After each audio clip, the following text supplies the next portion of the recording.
Hello everyone, and welcome back to my channel.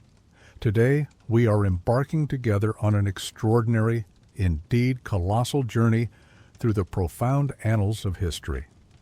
We will delve into the truly fascinating and often tumultuous saga of a nation that perhaps more than any other has profoundly shaped and been shaped by centuries of unrelenting conflict, groundbreaking innovation, deep social fissures, and monumental political transformations that reverberated across the globe. We're going to unravel the captivating story of Russia, a narrative that begins with its earliest, almost mythical origins under the nascent rule of the Tsars, traces its meteoric and often brutally enforced rise as the mighty Soviet Union, and ultimately chronicles its dramatic and surprisingly swift dissolution.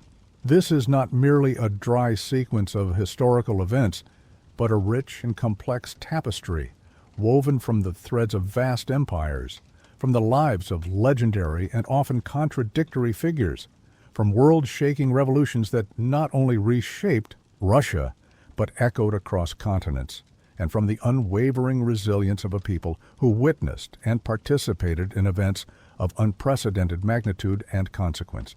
It is a tale of stark extremes, from the dazzling heights of imperial glory and artistic brilliance to unspeakable human suffering and widespread famine, from monumental artistic and scientific advancements that pushed the very boundaries of human knowledge to periods of brutal repression, systemic terror, and widespread sacrifice. Prepare yourselves for an utterly immersive, incredibly detailed, and truly profound deep dive into a past that continues to resonate with immense power, influence, and often controversy through the very corridors of the present day. But before we plunge into the intricate, sprawling depths of this complex history, before we navigate the centuries of triumphs and tragedies, I'd absolutely love to know how your day is going. We're all on this journey together, exploring the past, and I truly value our connection here on this channel. So please take a moment to leave a comment below, sharing a little bit about your day, however it's unfolded for you. Whether it was calm, chaotic, productive, or simply required a good cup of tea. And while you're at it, let's look forward together, shall we? Tell me one goal you have for the future, whether it's a grand, ambitious aspiration that fills your dreams or a small, personal step you're hoping to take in the near future. Sharing your dreams and aspirations truly inspires me, and I'm always incredibly curious to connect with and understand the amazing community we're building here. And of course, if by the end of this incredibly extensive video, and I promise it's going to be comprehensive, you feel like you've learned something profoundly new, gained a deeper understanding, that your curiosity has been deeply piqued, or simply that you thoroughly enjoyed the depth and scope of my work, please consider subscribing to the channel. Your unwavering support means the absolute world to me and is the driving force that allows me to continue creating content like this. Now, without any further delay, let us embark on this monumental exploration. The history of Russia is a vast and intricate tapestry woven over more than a millennium, its threads stretching back to before the official coronation of the first Tsars and extending forward far beyond the dramatic fall of the Soviet Union. To comprehend the immense complexity of this nation, its unique identity, its enduring influence on global affairs, and the deep-seated historical patterns that continue to shape its trajectory, it is imperative to go back to its earliest foundational roots, tracing the lineage of its people and the formation of its political structures from the very beginnings. The genesis of a recognizable Russian state began in the 9th century on the sprawling plains of Eastern Europe. During this period, a new and powerful force emerged into the fragmented Slavic landscape, the Rus. These were believed to be Varangian traders and warriors, essentially Vikings from Scandinavia, who ventured extensively along the vast river systems of Eastern Europe. These waterways served as vital arteries, establishing lucrative trade routes that intricately connected the icy Baltic Sea in the north to the warm Black Sea in the south, and by extension facilitated direct links with the wealthy and sophisticated Byzantine Empire. These Norsemen, or Rus, were not merely opportunistic raiders, they were also skilled organizers, savvy merchants, and effective administrators who, through a combination of military prowess and political acumen, began to exert significant influence over the local East Slavic populations. According to the foundational Primary Chronicle, a foundational text for early Russian history, various Slavic and Finnic tribes, weary of internal strife, famously invited the Varangian chieftain Rurik and his brothers to rule over them. In 862 AD, an event often considered the symbolic start of the Russian state.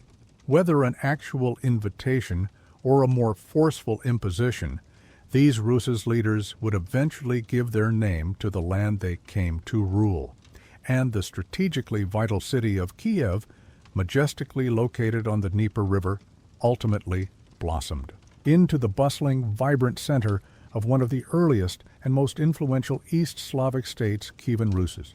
Kievan Rus' was not a monolithic unified state in the modern centralized sense, but rather a loose federation of principalities, bound together by a common ruling dynasty, the Rurikids, and a shared cultural and economic sphere. The Grand Prince of Kiev held a nominal primacy, acting as a first among equals, but other powerful princes, particularly in cities like Novgorod, a vibrant republic with strong merchant traditions, and Polotsk, often wielded significant autonomy. This early period was characterized by dynamic consolidation of power, often through military campaigns led by figures like Oleg, Rurik's successor who conquered Kiev, Igor, and Sviatoslav, known for his martial prowess and campaigns against the Khazars and Byzantines. There was continuous territorial expansion, pushing the frontiers of the emerging state and consolidating control over various tribes. However, the single most transformative moment in the history of Kievan Rus', a decision whose ramifications would echo through a millennium of Russian history, came in the late 10th century. In 988, Grand Prince Vladimir the Great, after what is famously described as a careful and deliberate deliberation over the various monotheistic religions of the era, Judaism, Islam, Roman Catholicism, and Eastern Orthodox Christianity, made a momentous choice. He sent envoys to observe the rites and practices of each faith. Their reports, particularly from Constantinople, spoke with overwhelming awe of the breathtaking beauty and spiritual grandeur of the Hagia Sophia and the Orthodox liturgy, describing it as heaven on earth, swaying Vladimir to embrace the faith of Byzantium. This was not merely a spiritual decision, it was a profound geopolitical and cultural calculation, aligning Kievan Rus with the most advanced and sophisticated Christian civilization of its time. This adoption of orthodoxy was a decision with profound and lasting ramifications. It not only culturally and spiritually linked Kievan Rus' directly and intricately to the sophisticated Byzantine Empire, which saw itself as the inheritor of the Roman Empire, the Second Rome, but it also critically set it apart from Roman Catholicism in the West. This divergence fostered the development of a distinct Russian identity, deeply rooted in Orthodox spirituality, its art, especially icon painting and fresco work, its monumental architecture, domed churches like St. Sophia in Kiev, its rich spiritual literature, chronicles, hagiographies, and its evolving political mindset, which often emphasized a sacralized view of authority derived from God. The Russian Orthodox Church, initially a branch of the Ecumenical Patriarchate of Constantinople, gradually gained autonomy and became an increasingly central pillar of national identity and a significant political power in its own right, often acting as a moral and cultural authority that endured even when secular power fragmented. The following centuries saw Kievan Rus' experience periods of remarkable prosperity and cultural flowering, often referred to as its golden age, particularly under Vladimir's son, Yaroslav the Wise, to 1910-54, who promulgated a legal code. Ruskaya Pravda fostered literacy and expanded trade and diplomatic ties. Cities like Kiev became renowned as a mother of Russian cities and a vibrant religious and intellectual center, while Novgorod emerged as a powerful commercial hub with strong ties to the Hanseatic League in the west. These cities were centers, a vibrant trade, craftsmanship, and cultural flourishing, known for their unique architectural styles and rich literary traditions, including chronicles and epic poems. However, this period of development was not without its challenges. The internal disputes and incessant internecine warfare among the competing Rurikid princes, frequently vying for control of Kiev and other strategic territories, known as princely quarrels, combined with persistent incursions from various nomadic tribes from the vast Eurasian steppe, such as the Pechenegs and later the Cumans, Polovtsians, gradually weakened the internal cohesion and military strength of Kievan Rus. This gradual decline, marked by political fragmentation and military vulnerability, made it susceptible to the monumental cataclysm that struck in the 13th century, the arrival of the formidable Mongol hordes. The Mongol invasion, initiated in 1237 under the ruthless command of Batu Khan, a brilliant military strategist and grandson of the legendary Genghis Khan, was an event of unparalleled devastation.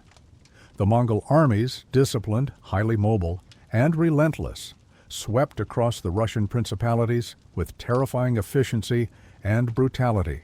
One by one, cities like Ryazan, Kolomna, Vladimir, Suzdal, and eventually Kiev itself were besieged, sacked, and burned to the ground, their populations massacred, enslaved, or forced into flight.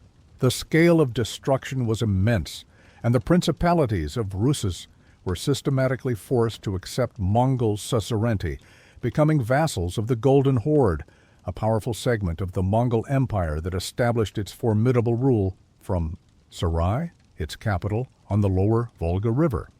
This traumatic period, known in Russian historiography as the Mongol yoke or Tatar yoke, lasted for over 2 centuries, casting a long shadow over Russian development and exerting an ambivalent yet undeniable impact on the formation of the future Russian state. The Mongols did not directly administer Russian lands but established a system of indirect rule. Russian princes were required to travel to Sarai, the capital of the Golden Horde, to receive their yarliks, charters, confirming their right to rule, demonstrating their submission. They were also responsible for collecting heavy annual tribute, the Vaikhod, from their subjects, which was then passed on to the Mongols. Regular censuses were conducted to ensure no tribute was missed. On the one hand, the Mongol yoke undeniably set back Russian political, economic, and cultural development significantly. It effectively isolated Russia further from the burgeoning trends of the Renaissance and early modern developments in Western Europe, hindering its integration into broader European networks. Cities were depopulated, trade routes disrupted, and agricultural lands laid waste. The cultural centers suffered immense losses. However, paradoxically, the Mongol experience also played a crucial role in shaping the specific character of the Russian state that would eventually emerge. The Mongol system of centralized autocratic rule, their rigorous taxation, their efficient postal system, YAM, and their emphasis on unquestioning obedience to the Khan provided a template that Russian princes, particularly those from Moscow, would later adapt and refine in their own pursuit of centralized authority. It forced the scattered Russian principalities to develop greater cunning and political unity as they learned to navigate the complex and often brutal demands of their Mongol overlords. Critically, while the secular power of the Russian princes was diminished, the Russian Orthodox Church was largely left untouched by the Mongols, and even granted tax exemptions, allowing it to grow in wealth and influence, becoming a vital unifying force and a repository of Russian identity during this period of foreign domination. Some historians vigorously argue that the deep-seated impulse toward the centralization of power and the inherently autocratic, sometimes despotic nature of certain later Russian regimes can be traced, at least in part, to the enduring experience of Mongol domination and the survival strategies it necessitated. As the formidable power of the Golden Horde began to gradually diminish in the late 14th and 15th centuries, fractured by internal strife, succession crises, and the rise of new rivals, a new and ascendant center of power began to emerge in the relatively obscure northern regions of Rus, deep within the dense forests and vast swamps. The Principality of Muscovy. Initially a relatively insignificant and often overlooked principality, Moscow possessed a unique confluence of strategic and political advantages that would prove decisive in its eventual rise to dominance. Geographically, it was strategically located at the intersection of important trade routes, providing it with economic vitality and access to resources, and its dense forested surroundings offered a degree of natural protection from both Mongol raids and rival Russian princes, allowing it to recover and grow. Crucially, the princes of Moscow were exceptionally adept at navigating the complex and treacherous relations with their Mongol overlords. Unlike many other principalities that openly defied the horde and suffered devastating consequences, the Muscovite princes often adopted a policy of shrewd cooperation and deference, frequently serving as diligent and efficient tribute collectors for the Golden Horde. This pragmatic approach not only earned them favor with the Mongols, who often backed them against rebellious neighbors, but also conferred upon them a position of increasing authority and influence over other less compliant Russian principalities. Princes like Ivan Kalita, Ivan IV's money bag, actively acquired lands and built wealth through this system. Furthermore, the Russian Orthodox Church, a powerful spiritual and moral force and a symbol of national identity, made a pivotal decision in the 14th century to move its metropolitan seat from Vladimir to Moscow. This move granted the city immense spiritual and symbolic authority, transforming it into the recognized spiritual heart of Rus and lending immeasurable legitimacy to Moscow's burgeoning claim of leadership over all Russian lands, fostering a narrative of Moscow as the protector of Orthodox faith and the inheritor of Kievan Rus's spiritual legacy. It was under the reign of Ivan III, famously known as Ivan the Great, that Muscovy truly asserted itself as the preeminent unifier of the fragmented Russian lands.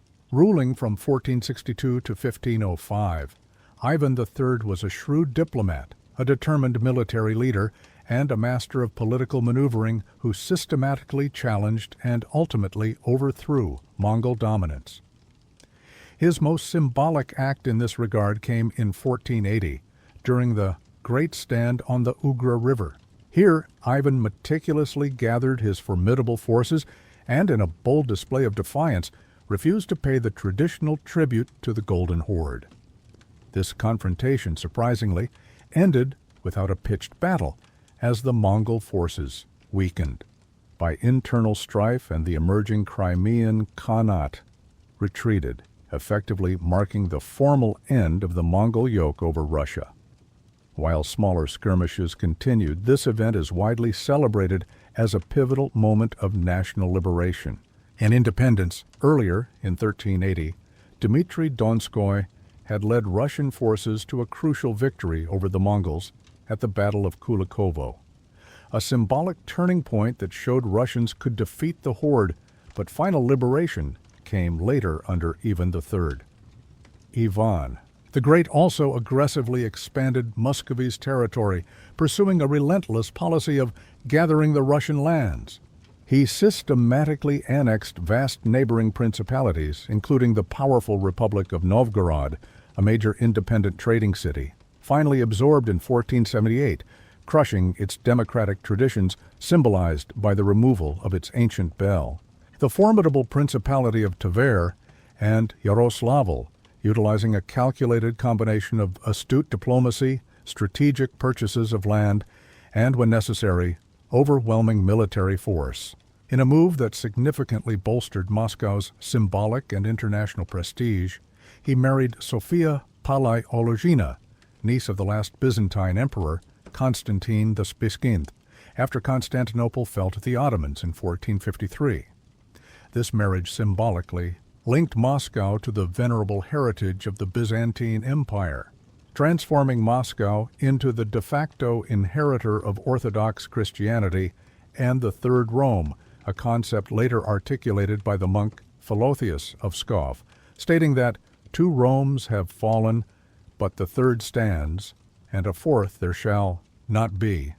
Ivan III adopted the majestic double-headed eagle as the official coat of arms of Russia, a powerful symbol directly derived from the Byzantine Empire, and began to refer to himself with the grand title of Sovereign of all Rus. The iconic Moscow Kremlin, a testament to burgeoning Muscovite power, was extensively rebuilt and embellished under his reign by Italian architects, transforming it into an imposing and magnificent symbol of Moscow's growing authority and imperial aspirations. The subsequent and arguably most dramatic phase in the development of the centralized Russian state is personified by his grandson, Ivan IV, who would forever be known to history as Ivan the Terrible, Grozny in Russian, meaning more formidable or awe-inspiring rather than purely terrible in the modern sense, though his actions certainly earned him the latter interpretation. Crowned in 1547, Ivan IV was the first Russian ruler to officially assume the grand title of Czar, a direct derivation of the Latin title Caesar, a deliberate choice that powerfully reinforced his claim to be the spiritual and temporal successor to the Roman and Byzantine emperors, cementing the autocratic principle. His reign is a profound and terrifying paradox of immense achievements and unspeakable, almost unfathomable cruelty, marking a pivotal moment in the consolidation of absolute power. In the early part of his reign, Ivan IV was a visionary and effective ruler.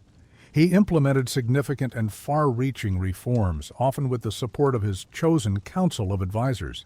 He revised the Sudebnik law code in 1550, introduced local self-government measures, and convened the first Zemsky Sobor, or assemblies of the land, which were early, albeit limited, forms of representative bodies that advised the Tsar. He modernized the legal system, reformed the military, creating the Streltsy, a standing infantry force armed with firearms, and expanded Russia's reach. He aggressively expanded Russian territory, conquering the strategically vital Khanates of Kazan in 1552 and Astrakhan in 1556, which not only eliminated persistent threats from the east, but also opened up Russian access to the entire length of the Volga River and the Caspian Sea, facilitating trade and further expansion southwards.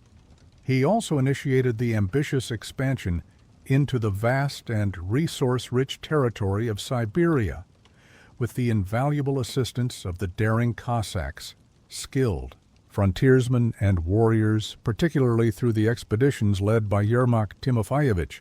However, his long and costly Livonian War, 1558-1583, fought to gain access to the Baltic Sea, ended in a devastating defeat, draining resources and highlighting the limits of his military reforms.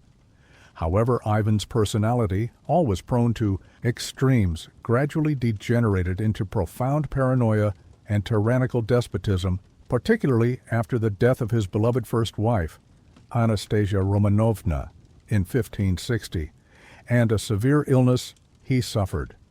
He suspected poisoning and widespread conspiracy.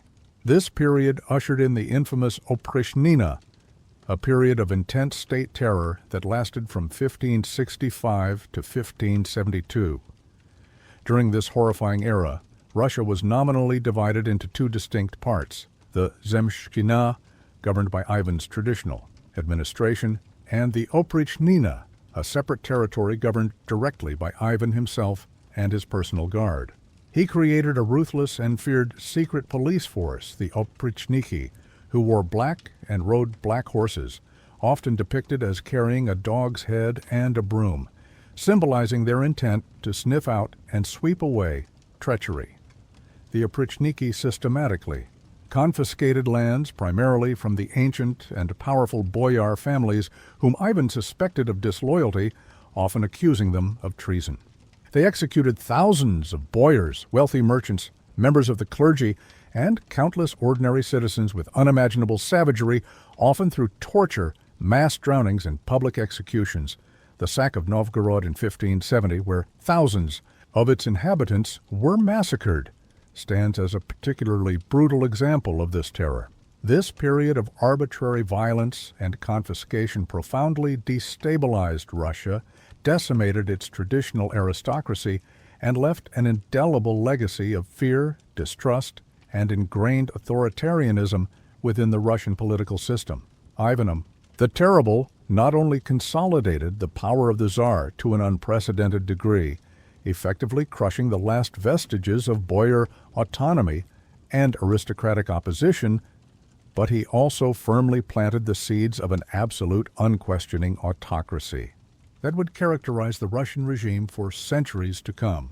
His descent into madness culminated in the tragic and impulsive murder of his own eldest son and heir, Ivan Ivanovich, in 1581, an act of infanticide that he would deeply regret and that ultimately sealed the fate of his dynasty, as his surviving son, Fyodor, was weak and childless. The death of Ivan IV in 1584, and the subsequent end of the ancient Rurik dynasty with the death of his childless son, Fyodor I, in 1598, plunged Russia into one of the most chaotic, perilous, and formative periods in its history, aptly named the Time of Troubles, or Smuta. This was an era of profound dynastic crisis, widespread famine exacerbated by climate conditions, like the Russian famine of 1601-1603, devastating peasant revolts fueled by desperation and class hatred, and ruinous foreign intervention that threatened the very existence of the Russian state. Without a clear and legitimate heir, the throne became a prize for various pretenders.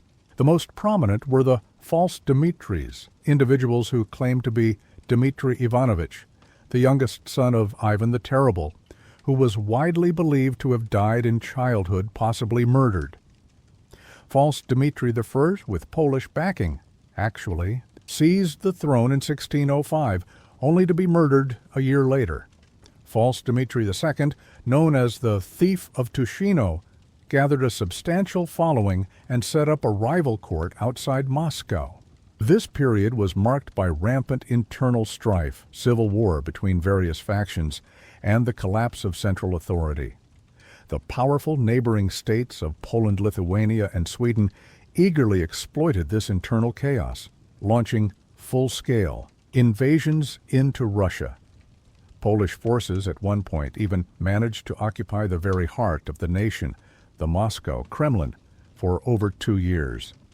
The existence of Russia as an independent state hung by a thread, facing the very real risk of complete disintegration and absorption by its rivals. Amidst this profound crisis, the Russian Orthodox Church played a crucial role in galvanizing national resistance.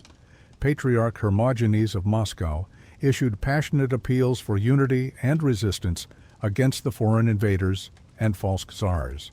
It was only through an extraordinary national effort, a testament to the resilience and deep-seated patriotism of the Russian people, that the country was saved from ultimate collapse. This monumental effort was spearheaded by figures like Prince Dmitry Pozarsky, a military leader from a noble family, and Kuzma Minin, a humble butcher and civic leader from Nizhny Novgorod, who rallied the people, organized a volunteer militia, and raised funds through patriotic appeals. Together, they led the Second Volunteer Army, which successfully expelled the Polish invaders from the Moscow Kremlin in October 1612, a date now celebrated as National Unity Day in Russia. With the foreign invaders expelled and the immediate threat averted, a Zemsky Sobor, an assembly of representatives from virtually all segments of Russian society, nobles, merchants, Cossacks, and peasants, convened in 1613 to elect a new Tsar and restore legitimate rule. Their choice fell upon Mikhail Romanov, a young 16-year-old and relatively obscure boyar whose family had been persecuted under Boris Godunov, the interim ruler after Fyodor the Wars, but who was related to Ivan the Terrible through his first wife, Anastasia.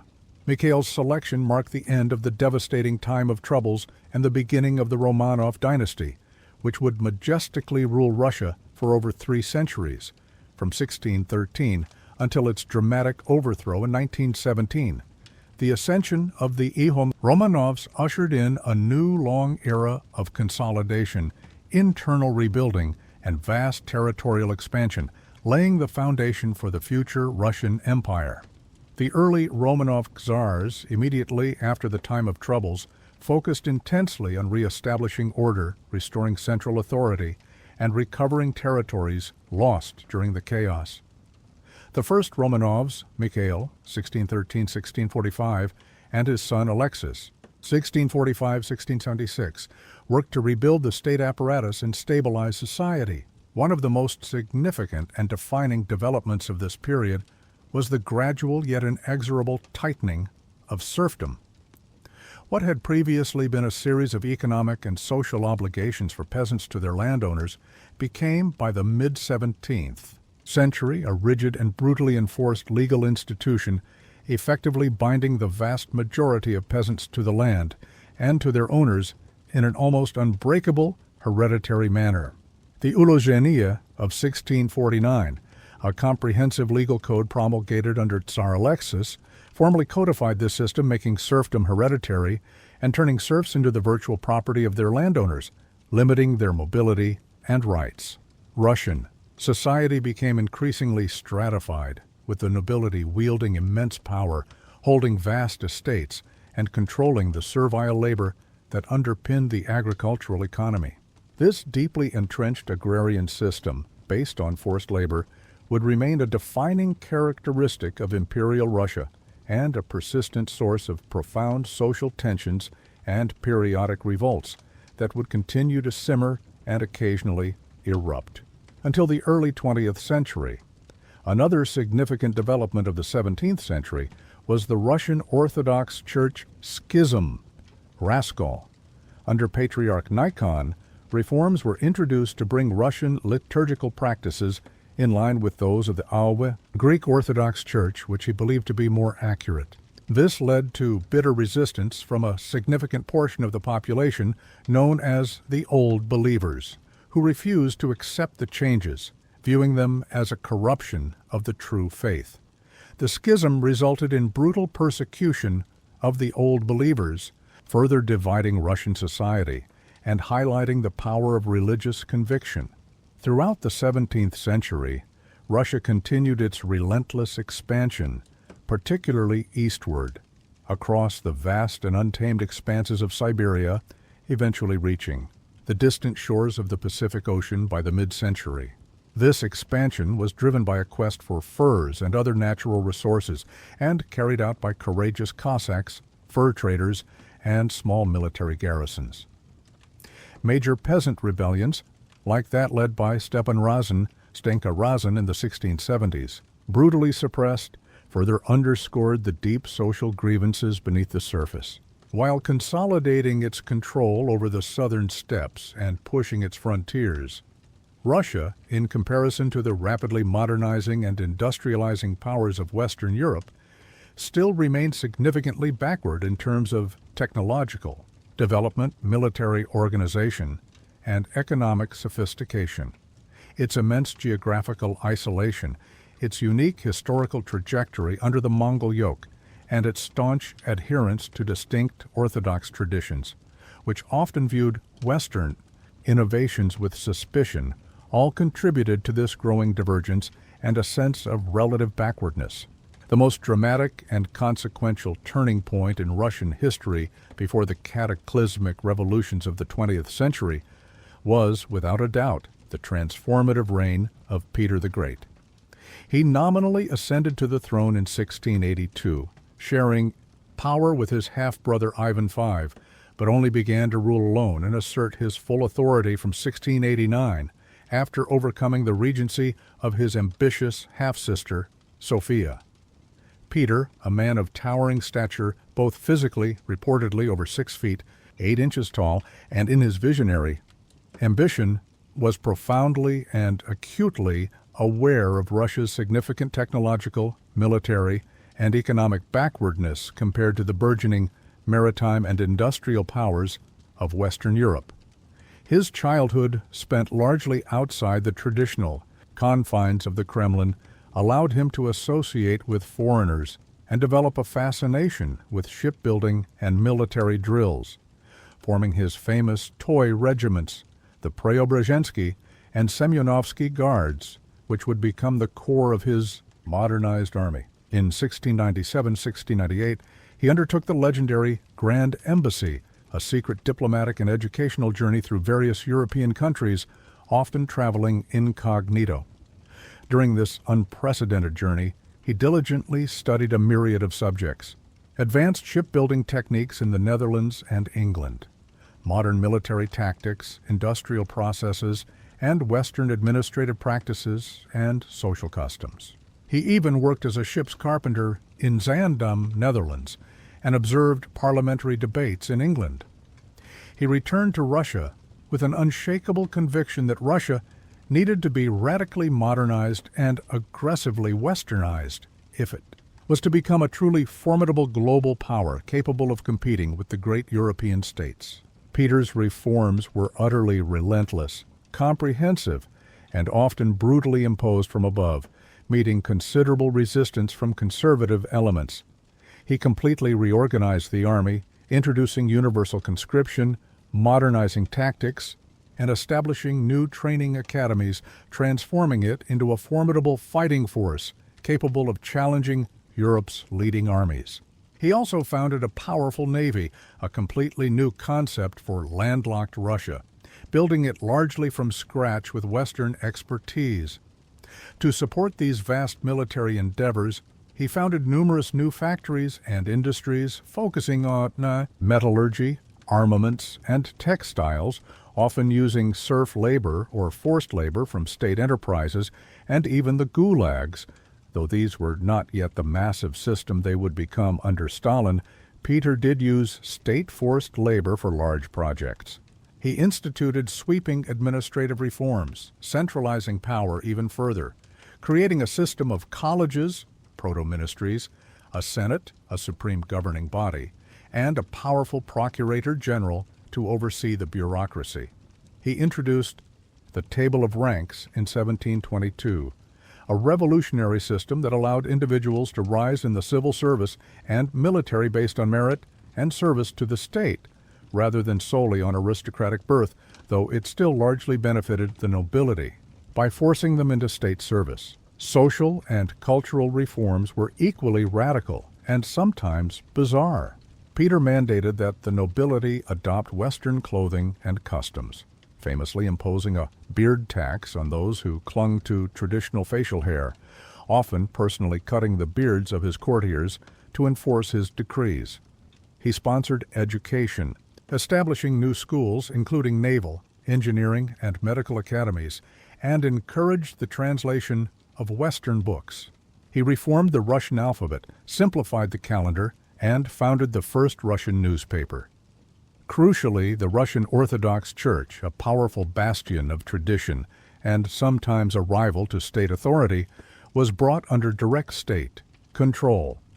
Peter abolished the office of Patriarch after Patriarch Adrian died in 1700, and instead established the Holy Synod, a collegial body supervised by a secular official, the Oberprocurator, effectively making the Church an instrument of state policy and removing a potential source of independent authority.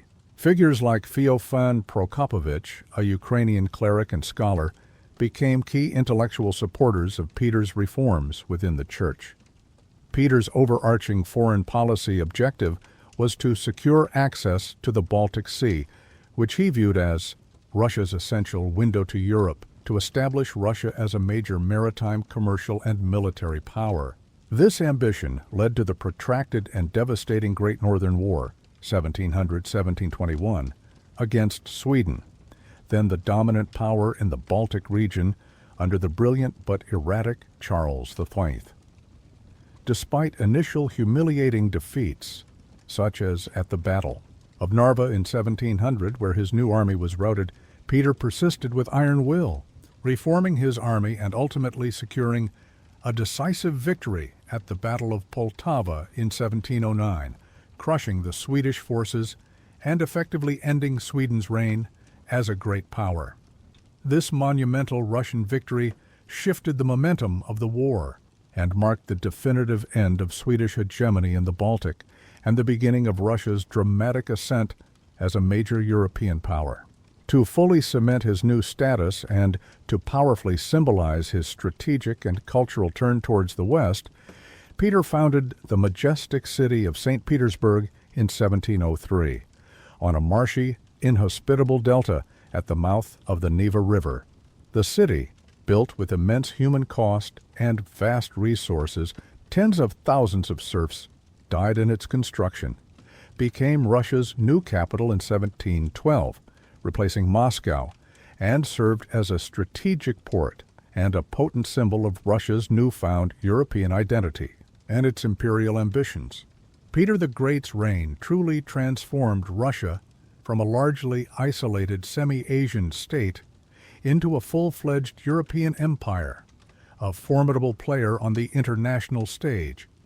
However, his modernization was almost entirely imposed from above, through coercive means, without any fundamental social or political reforms that would alleviate the crushing burden on the vast majority of the population, who remained impoverished serfs.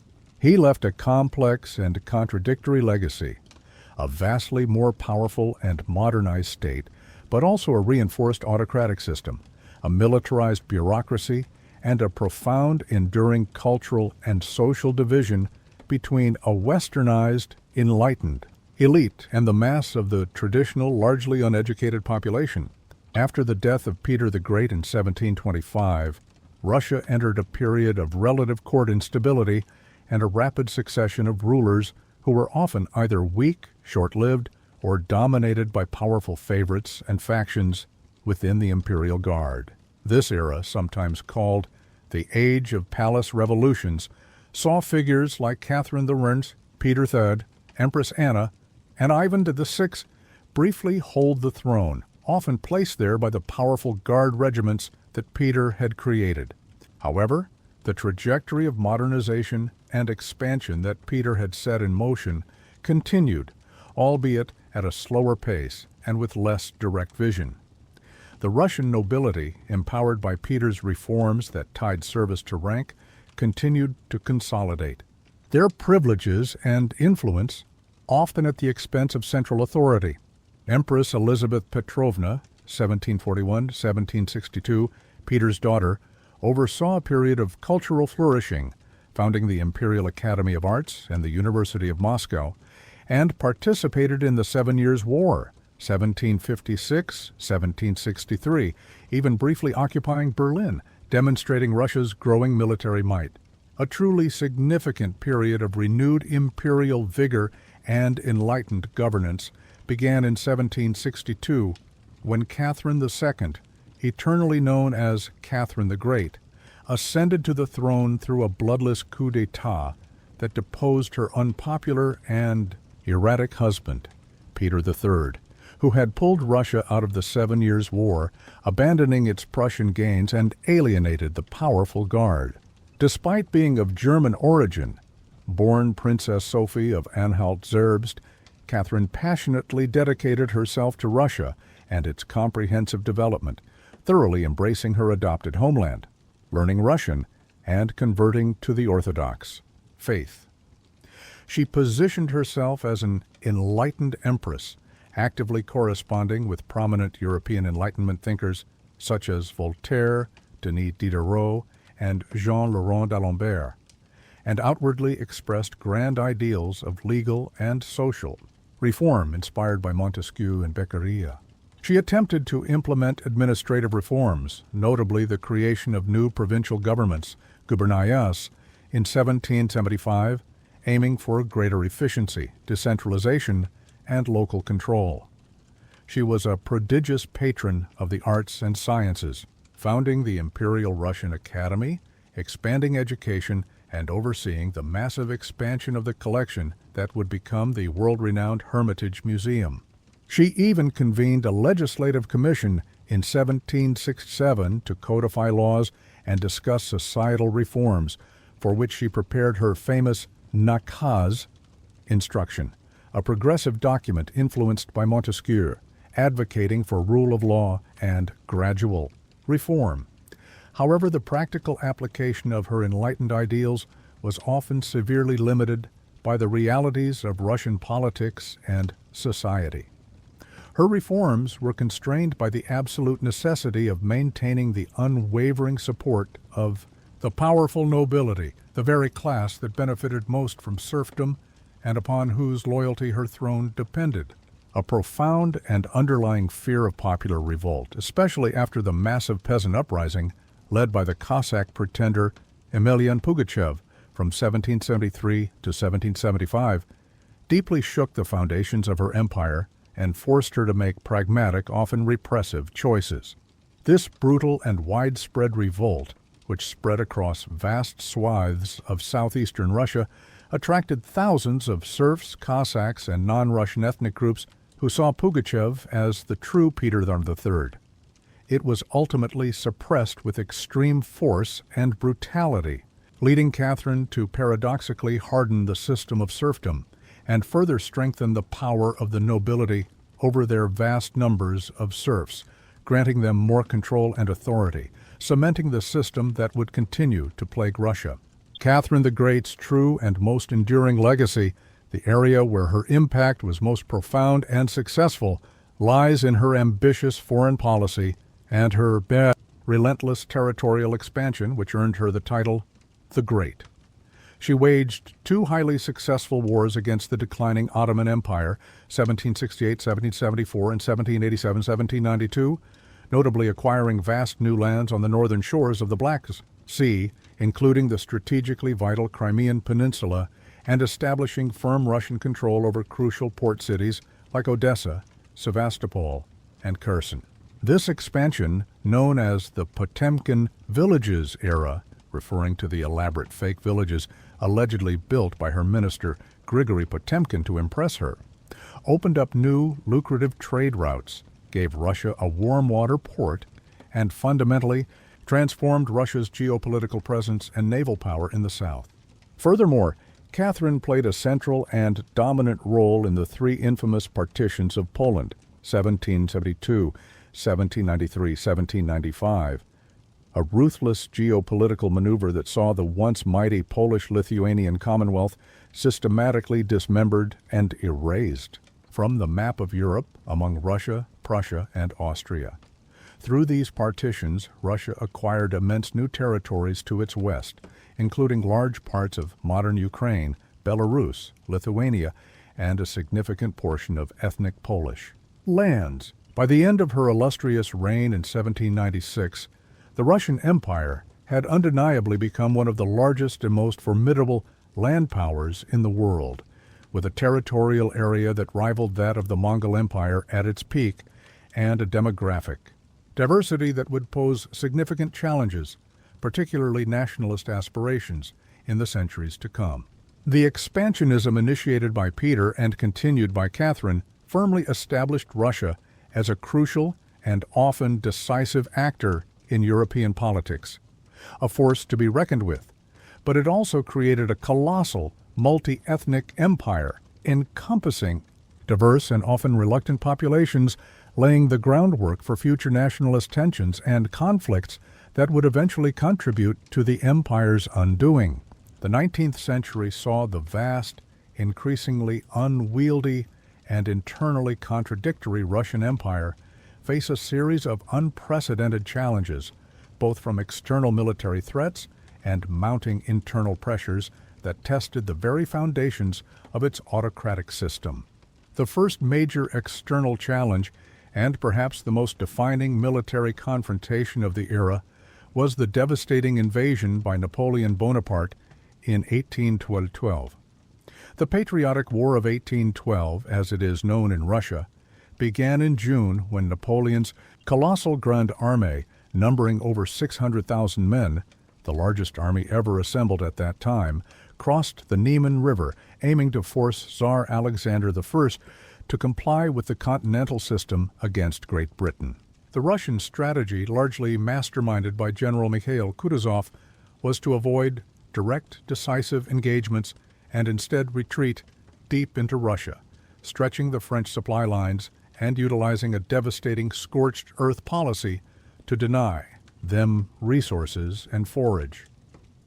After the bloody and inconclusive Battle of Borodino, a massive engagement fought just outside Moscow, resulting in immense casualties on both sides, the city of Moscow was famously abandoned by the Russians and, subsequently, set ablaze, denying Napoleon the prize he sought and providing no winter quarters. The combination of Russia's vast distances, its effective scorched earth strategy, the devastatingly harsh Russian winter, which began early, and Napoleon's dangerously overextended supply lines led to the catastrophic annihilation of his forces during the infamous retreat. Only a fraction of the Grande Armée returned. The retreat of the Grande Armée from Russia became one of the greatest military disasters in history, decimating Napoleon's power and morale. The resounding Russian victory solidified its status as one of the preeminent great powers of Europe, the savior of Europe, and Tsar Alexander I, who had initially been an admirer of Napoleon, played a central and influential role in the subsequent Congress of Vienna, 1814-1815. Which meticulously redefined the map of post-Napoleonic Europe and established a new balance of power, with Russia emerging as a leading member of the Holy Alliance, dedicated to suppressing revolution across the continent. However, despite this military success and newfound international glory, the internal problems of Russia remained unresolved, indeed festering beneath the surface.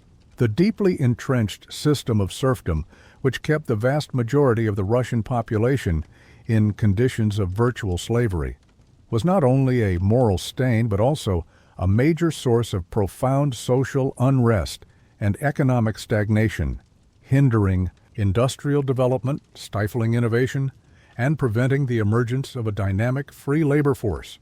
Intellectuals, progressive thinkers, and, critically, many liberal-minded military officers who had been exposed to the revolutionary and Enlightenment ideas of Europe during the Napoleonic Wars and the subsequent occupation of France, grew increasingly frustrated with the archaic autocratic regime, its rigid social structure, and the overall backwardness of Russian society compared to its Western counterparts. This simmering discontent finally erupted in the Decembrist Revolt of 1825. Upon the death of Alexander I, a group of young noble officers, primarily from the military elite and steeped in liberal ideals, attempted to introduce constitutional rule and abolish serfdom. Their aims were diverse, ranging from a constitutional monarchy to a republic, but their actions were poorly coordinated and lacked broad popular support. The revolt, centered in St. Petersburg's Senate Square, was brutally and swiftly suppressed by the new Tsar, Nicholas I, who reacted with extreme severity. This pivotal event hardened Nicholas I's resolve, leading him to significantly strengthen the autocracy, impose draconian censorship — his reign was characterized by the Iron Curtain of censorship — and vastly expand the reach and power of the secret police, the dreaded third section of His Imperial Majesty's own chancellery, to monitor and suppress any form of dissent. Nicholas Thurster, often known as the Gendarme of Europe for his staunch conservative stance and interventionist policies, e.g., suppressing the Polish uprising of 1830-31, pursued a rigid policy of official nationality, which emphasized three core pillars: orthodoxy, the state religion and spiritual foundation; autocracy, unlimited power of the Tsar as ordained by God, and nationality, a unified Russian-centric identity, often enforced through Russification. This policy aimed to reinforce traditional values, suppress any hint of liberal or revolutionary thought, and consolidate the existing order against any perceived threat. Despite the intense repression, the undeniable need for fundamental reform became increasingly glaring and urgent. The Crimean War, 1853-1856, in which Russia fought against an alliance of the declining Ottoman Empire, the rising powers of France and Britain, and the Kingdom of Sardinia, served as a stark and humiliating revelation of Russia's systemic weaknesses. The war, ostensibly over religious sites in the Holy Land but truly about geopolitical influence, saw the major powers clash, with the siege of Sevastopol being particularly brutal. Russia's defeat, despite its immense size and numerical superiority in manpower, demonstrated unequivocally that its antiquated serf-based army, its underdeveloped industrial base, its poor transportation infrastructure, especially the lack of railways, and its corrupt bureaucracy were no match for the more industrialized, technologically advanced, and organized forces of Western Europe. The humiliating Treaty of Paris, 1856, forced Russia to dismantle its Black Sea fleet and give up its protectorate over Orthodox Christians in the Ottoman Empire. This crushing defeat served as an undeniable and urgent wake-up call for the new Tsar, Alexander II. Alexander II, who came to the throne in 1855, is justly known to history as the Liberator for his monumental reforms. He recognized with stark clarity that fundamental and sweeping reforms were absolutely necessary to prevent future military defeats and, more importantly, to avert widespread social rebellion and disintegration. His most monumental and far-reaching act was the emancipation of the serfs in 1861. This epochal reform freed over 23 million private serfs, representing nearly half of Russia's population and making it one of the largest emancipation acts in history, predating the abolition of slavery in the United States. However, the emancipation, while a truly historic and necessary step, was far from perfect and riddled with complexities that limited its immediate benefits for the peasantry. While serfs gained personal freedom and civil rights, they often received insufficient land, typically the poorer quality plots, for which they were forced to pay long-term redemption payments to the state over decades, often 49 years, effectively tying them to debt and continuing to limit their economic independence. The land was often granted not to individual peasants, but to the peasant commune, the mir or obshchina, which controlled land allocation, agricultural practices, and collective responsibility for taxes and redemption payments. This communal system, while providing a safety net, limited individual initiative, hindered agricultural modernization, and restricted peasant mobility, keeping them tied to their villages. This flawed emancipation, while a crucial first step, did not fully alleviate peasant poverty or the deep-seated discontent, and it inadvertently created new, complex social and economic tensions that would plague Russia for generations. Alongside the emancipation, Alexander II implemented a series of other significant and progressive reforms. He introduced zemstvos, local self-governing bodies established in rural areas in 1864, which provided limited but unprecedented opportunities for public participation in local affairs, leading to tangible improvements in education, health care, local infrastructure, roads, bridges, and agriculture. Comprehensive judicial reforms in 1864 established independent courts, introduced trial by jury for criminal cases, guaranteed public hearings, and improved legal procedures, moving Russia away from arbitrary, secretive justice and creating a more professional legal class. Military reforms, also implemented in the 1860s, modernized the army, introducing universal conscription regardless of social status, reducing service terms, and improving training and military education. Educational reforms expanded access to schools and universities, leading to a rise in literacy and a new class of educated professionals. However, these reforms, while undoubtedly progressive and transformative for their time, were often incomplete, inconsistent, and faced fierce resistance from deeply entrenched conservative elements within the bureaucracy, the nobility, and the church, who feared the erosion of their power and privilege.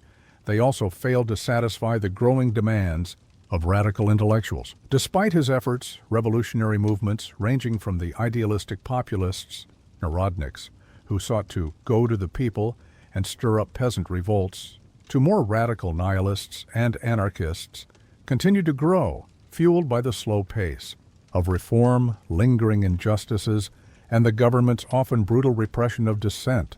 Tragically, Alexander II, ironically known as the Tsar Liberator for his monumental reforms, was assassinated in 1881 by a revolutionary bomb thrown by the People's Will Organization, a group of Narodnik terrorists, bringing an end to his reign of reform. His successor, Alexander III, reacted to his father's assassination with profound shock and a resolute determination to crush all forms of revolutionary activity and liberal thought, believing that reforms had only weakened the state.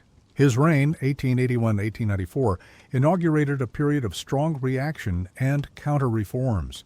He drastically curtailed the already limited powers of the Zemstvos, tightened censorship to unprecedented levels. The temporary regulations of 1882 effectively put Russia under martial law and intensified the reach and brutality of the secret police, the Okhrana, ensuring a pervasive atmosphere of surveillance and control. His era was also characterized by aggressive Russification policies, particularly targeting the empire's numerous ethnic and religious minorities, including Poles, Finns, and especially Jews, leading to increased discrimination, restrictions on their rights, such as limits on residency and education, and a wave of devastating pogroms, organized attacks against Jewish communities, which forced many to emigrate. This era of reaction further deepened the chasm between the autocratic state and the growing revolutionary underground, sowing the seeds of future, more violent upheaval. The last Tsar of Russia, Nicholas II, who ascended to the throne in 1894, inherited a vast and unwieldy empire simmering with profound discontent and facing mounting internal and external pressures. His reign saw rapid and often unplanned industrialization, particularly under the visionary finance minister Sergei Vita. Vita, a proponent of state-led capitalism, pushed for massive railway construction, including the monumental Trans-Siberian Railway connecting European Russia with the Pacific, and actively attracted vital foreign investment and loans to fuel industrial growth, especially in heavy industry. While industrialization brought significant economic growth and the emergence of modern industries like coal, steel, and oil, creating a new class of factory owners and entrepreneurs, it also created a new and increasingly volatile class of urban, industrial workers. These workers, often living in squalid, overcrowded conditions in rapidly expanding cities, enduring brutal working hours, often 12, 14 hours a day, and low wages, became increasingly receptive to revolutionary ideas, particularly Marxism, which promised a liberation from their exploitation and a radical restructuring of society. Socialist parties, including the clandestine Russian Social Democratic Labor Party, which would famously split into the more moderate Mensheviks and the radical Bolsheviks, led by Vladimir Lenin, and the Socialist Revolutionary Party, focused on peasant issues and advocating for land redistribution, gained traction and organized increasingly effective resistance through strikes and underground activities. The early 20th century brought further crises that dramatically eroded public trust in the monarchy and highlighted its incompetence. The disastrous Russo-Japanese War, 1904–1905, a conflict initiated by Russia's expansionist ambitions in Manchuria and Korea, ended in a humiliating defeat for the mighty Russian Empire at the hands of a rapidly modernizing Asian power. Key defeats like the destruction of the Russian Baltic Fleet at the Battle of Tsushima and the fall of Port Arthur after a prolonged siege exposed the profound incompetence and corruption within the government and the military, sending shockwaves across the empire. This crushing defeat was a major catalyst for the 1905 revolution, which erupted in January 1905 with Bloody Sunday. On this infamous day, Imperial Guards fired upon a peaceful procession of over 100,000 workers, led by Father Gapon, who were marching to the Winter Palace to present a petition to the Tsar for better working conditions and political reforms. This massacre, which killed hundreds, shattered the myth of the benevolent Tsar and sparked widespread strikes, violent peasant unrest, and mutinies in the armed forces, including on the battleship Potemkin. Nicholas II, faced with an empire on the brink of collapse, was forced to issue the October Manifesto in October 1905, which reluctantly promised fundamental civil liberties, freedom of speech, assembly, religion, and the creation of a legislative assembly, the Duma. However, while the Duma provided a limited forum for political debate and some legislative input, its powers were frequently curtailed and dissolved by the Tsar, particularly through the fundamental laws of 1906 and genuine, transformative political. Reform remained elusive, leading to persistent frustration among liberals and revolutionaries. The Stolypin reforms, introduced by Prime Minister Pyotr Stolypin after 1905, aimed to create a class of prosperous, independent peasant landowners by breaking up the traditional communal land system, the MIR, hoping to provide a bulwark against revolution and increase agricultural output. While they achieved some economic success and led to increased agricultural output, they were often too little, too late, and were tragically cut short by Stolypin's assassination in 1911 by a revolutionary. Adding to the monarchical crisis was the scandalous and pervasive influence of Grigory Rasputin, an illiterate Siberian mystic, over the Tsarina Alexandra, particularly concerning her hemophiliac son, Alexei, the heir to the throne. Rasputin's perceived control over the imperial family, fueled by rumors of corruption and debauchery, was a source of widespread public outrage and further damaged the already fragile prestige and legitimacy of the monarchy, culminating in his assassination by a group of nobles in December 1916. By the eve of World War I, Russia was a profound paradox. An immense empire with burgeoning industrial power, vast human and natural resources, and a rich cultural heritage, yet still burdened by an archaic autocratic system, deep social inequalities, a largely impoverished and discontented peasant population, and a rapidly growing, radicalized working class. Its internal contradictions made it profoundly vulnerable.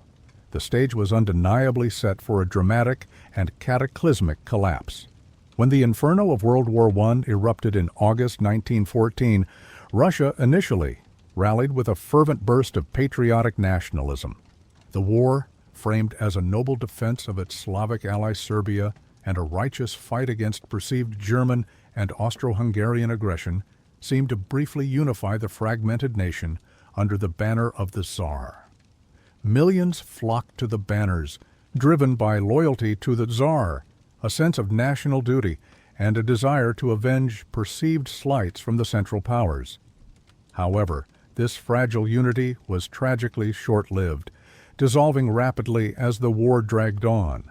The sheer unprecedented scale of the conflict, the horrific and seemingly endless casualties — Russia suffered more casualties than any other nation in WWI — and the chronic, pervasive mismanagement by the Tsarist government quickly eroded public support and plunged the nation into despair and cynicism.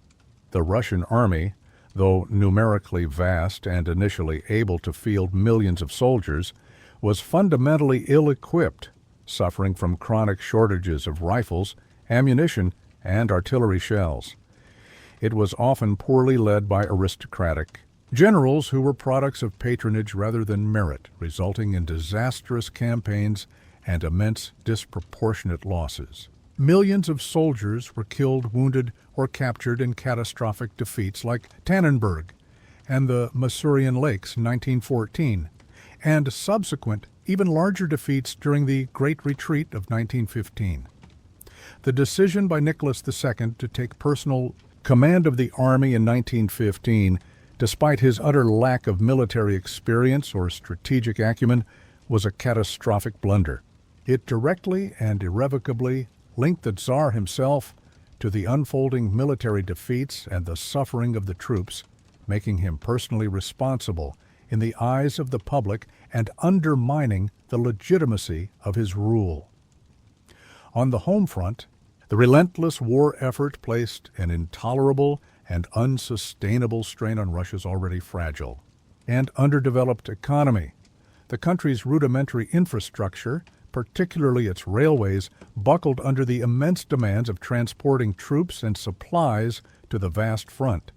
Food shortages became rampant in urban centers as agricultural production declined and distribution networks collapsed, while inflation soared to dizzying heights, decimating the purchasing power of ordinary citizens. Cities like Petrograd, formerly St. Petersburg, renamed to sound less German due to wartime nationalism, faced severe and brutal food and fuel crises during the harsh Russian winters, leading to widespread misery, hunger, and growing unrest among the urban working class. The Tsarina Alexandra, left in charge of the government in the capital while Nicholas was at the front, was deeply unpopular due to her German heritage, her perceived incompetence, and her increasingly visible and scandalous reliance on the mystic.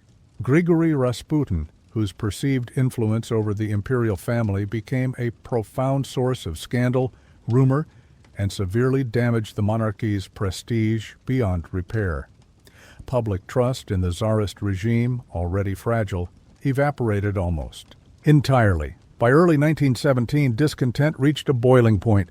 In February, March, by the Gregorian calendar, reflecting the shift to the Western calendar later adopted by Russia, widespread strikes, massive street demonstrations, and violent protests erupted in Petrograd, fueled by acute bread shortages, the biting cold, and utter exhaustion with the war.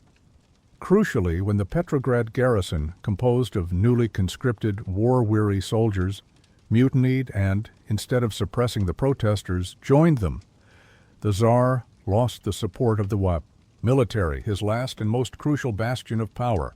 Faced with overwhelming popular pressure, the complete breakdown of civil authority, and the advice of his generals and even some loyal relatives, Nicholas II reluctantly abdicated on March 15, 1917, for himself and his son, ending the 304-year-old Romanov dynasty and the centuries-old Tsarist autocracy. The imperial system, which had defined Russia for so long, crumbled almost overnight, revealing its fundamental fragility and inability to adapt to the demands of modern warfare and societal change. Following the Tsar's abdication, a provisional government was swiftly formed, largely composed of liberal and moderate socialist politicians drawn from the old Duma.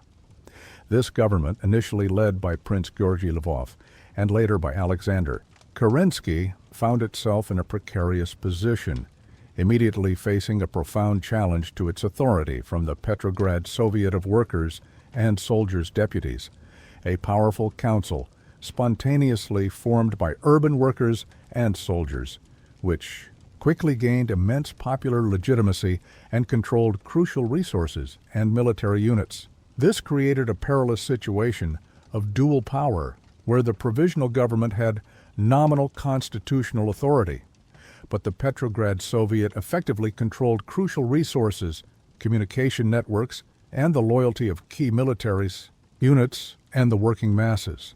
The provisional government made two fatal errors that ultimately sealed its fate. It decided to continue Russia's deeply unpopular involvement in World War I, arguing that Russia had obligations to its allies and that abandoning the war would lead to national dishonor and economic ruin. And it delayed comprehensive land reform, promising to address it through a future democratically elected constituent assembly.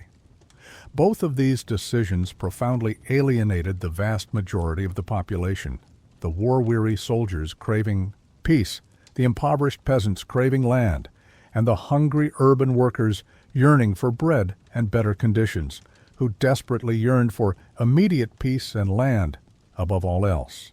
At this critical and volatile juncture, Vladimir Lenin, the uncompromising leader of the Bolshevik faction of the Russian Social Democratic Labor Party, returned to Russia from exile in Switzerland in April 1917, his journey famously facilitated by the German government, which hoped he would further destabilize Russia and knock it out of the war.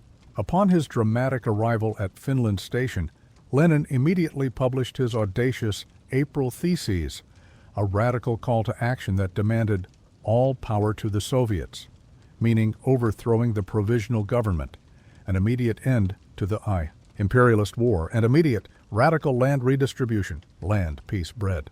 The Bolsheviks, initially a relatively small and radical minority within the broader socialist movement, steadily gained immense support by articulating the core, deeply felt demands of the masses, particularly among the disillusioned soldiers who wanted to go home, the impoverished peasants who wanted land, and the hungry urban workers who wanted bread. Their disciplined organization, clear and concise slogans, and their unwavering determination stood in stark contrast to the provisional government's perceived vacillation, weakness, and inability to address the fundamental needs of the people.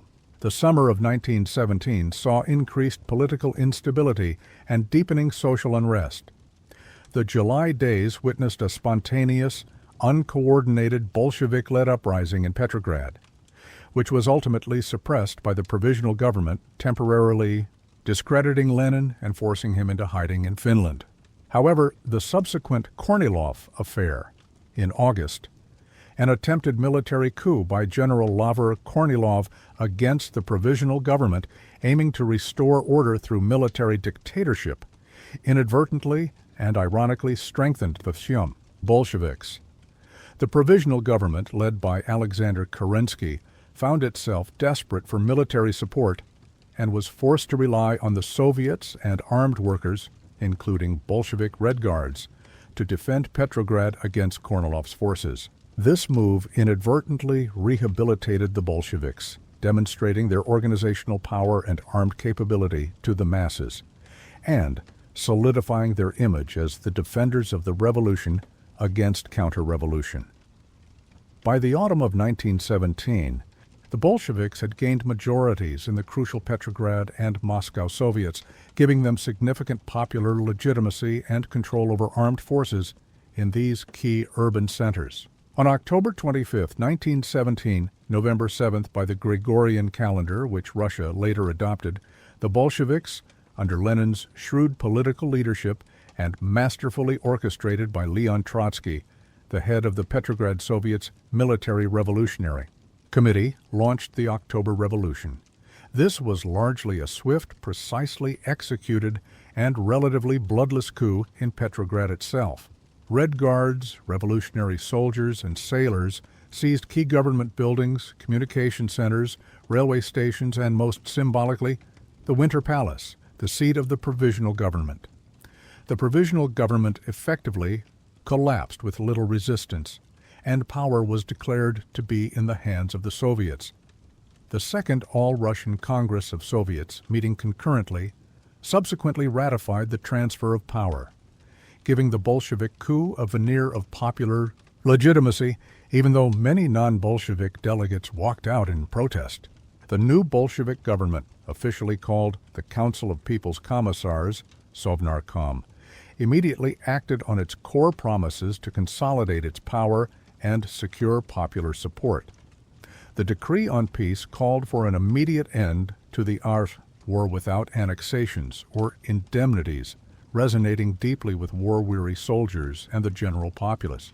The decree on land abolished private ownership of land entirely, a radical move that legalized the spontaneous seizure of land by peasants across Russia and called for its redistribution among them, effectively securing crucial peasant support and neutralizing the largest social class. Banks and major industries were swiftly nationalized, laying the foundations for a socialist economy. The decree on the rights of the peoples of Russia proclaimed the equality and sovereignty of all peoples in Russia, including the right to self-determination, which would later be used by various nationalities seeking independence. However, the Bolsheviks faced an immediate challenge to their legitimacy. Elections for a constituent assembly, which had been democratically set by the provisional government before the October Revolution, were held in November 1917 and resulted in a clear majority for the socialist revolutionaries, particularly their right wing, not the Bolsheviks. When the assembly finally met in January 1918, the Bolsheviks, unwilling to cede power or share it, forcibly dissolved it after only one day, claiming it was an outdated form of bourgeois democracy and that all power to the Soviets meant a new higher form of government embodied by their rule. This decisive and authoritarian move solidified the Bolsheviks' undemocratic trajectory and their determination to hold on to power at any cost, foreshadowing the one-party rule to come. To fulfill their promise of peace, the Bolsheviks signed the highly controversial and humiliating Treaty of Brest-Litovsk with Germany in March 1918. This was a punitive peace, forcing Russia to cede vast territories, including Ukraine, Belarus, the Baltic states, Estonia, Latvia, Lithuania, and parts of Poland, and to pay heavy reparations. While it secured a desperately needed peace for the fragile new Soviet state, allowing it to focus on internal consolidation, it alienated many within Russia, including some Bolsheviks who saw it as a betrayal of revolutionary principles, and was widely condemned internationally. Trotsky, who negotiated the treaty, famously described it as neither peace nor war. The signing of Brest-Litovsk, combined with the Bolsheviks' increasingly authoritarian rule, their ruthless suppression of all political opposition, Mensheviks, socialist revolutionaries, anarchists, and their radical economic policies known as war communism, plunged Russia into a brutal and devastating civil war, 1918-1922. The Reds, the Bolsheviks and their newly formed Red Army, fought against the Whites, a loose and often disunited coalition of anti-Bolshevik forces. This white movement comprised a disparate array of monarchists, liberals, moderate socialists, former Tsarist officers like Denikin, Kolchak, Wrangel, Cossacks, and various nationalist groups like Ukrainian nationalists. Furthermore, foreign powers, including Britain, France, the United States, Japan, and others, also intervened, providing aid and sometimes troops to the white forces. Their motives were mixed: a fear of the spread of communism, a desire to recover debts and property confiscated by the Bolsheviks, and a hope to reopen the Eastern Front against Germany. The war also saw the rise of green armies, peasant bands often fighting both Reds and Whites for local autonomy or simply survival. The Civil War was characterized by extreme brutality on all sides, widespread famine exacerbated by war and policy, and a pervasive atmosphere of terror. The Bolsheviks implemented war communism, a desperate set of economic policies aimed at supporting the war effort, which involved the nationalization of all industry, the forceful confiscation of grain from peasants, the pro-Drezhvyorstka, leading to widespread hunger and desperate revolts, and strict rationing. To maintain control and crush opposition, the Bolsheviks unleashed the Red Terror, a campaign of systematic political repression carried out by the Cheka, the all-Russian Extraordinary Commission for Combating Counter-Revolution and Sabotage, the secret police precursor to the KGB, which resulted in the execution of tens of thousands of suspected enemies of the people, including former nobles, priests, merchants, and anyone deemed counter-revolutionary. Mass summary executions, hostage-taking, and concentration camps became commonplace. The White armies, despite receiving some foreign support, were often fragmented by internal squabbles, lacked a unified political vision or popular platform. Many alienated peasants by promising to restore landowners' property, and frequently alienated the peasantry through their harsh requisitions and their association with the old hated Tsarist regime. Ultimately, the Reds emerged victorious.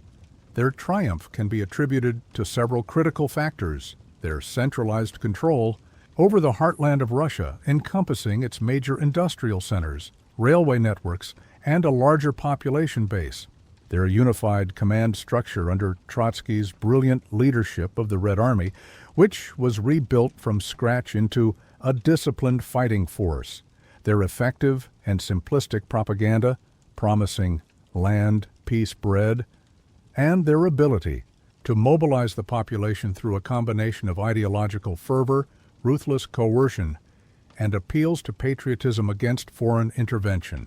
The disunity, often contradictory aims, and sometimes unpopular policies of the Whites, coupled with the limited and often half-hearted nature of foreign intervention, sealed their defeat. The Civil War solidified the Bolsheviks' iron grip on power and established a highly centralized, militarized, and authoritarian state. In December 1922, the Union of Soviet Socialist Republics, USSR, was officially formed, a federation of Soviet republics formally uniting Russia with other regions like Ukraine, Belarus, and Transcaucasia, marking the birth of a new revolutionary political entity that would profoundly dominate global affairs for the next 7 decades. The new economic policy, NEP, introduced by Lenin in 1921, represented a temporary retreat from war communism, allowing limited market mechanisms to revive the shattered economy and alleviate widespread famine. With the Civil War finally over, the new economic policy implemented, and the Soviet Union formally established, the nascent state faced immense and daunting challenges: a shattered economy devastated by years of war and war communism, widespread famine gripping vast regions, and a population utterly exhausted, traumatized, and often alienated by years of continuous upheaval and violence. Vladimir Lenin, though still the nominal leader of the Communist Party and the Soviet state, was increasingly incapacitated by a series of debilitating strokes, eventually passing away in January 1924. His declining health immediately triggered a fierce and often ruthless power struggle among his potential successors, most notably between Leon Trotsky, the brilliant military commander, theoretician, and intellectual heir apparent, and Joseph Stalin.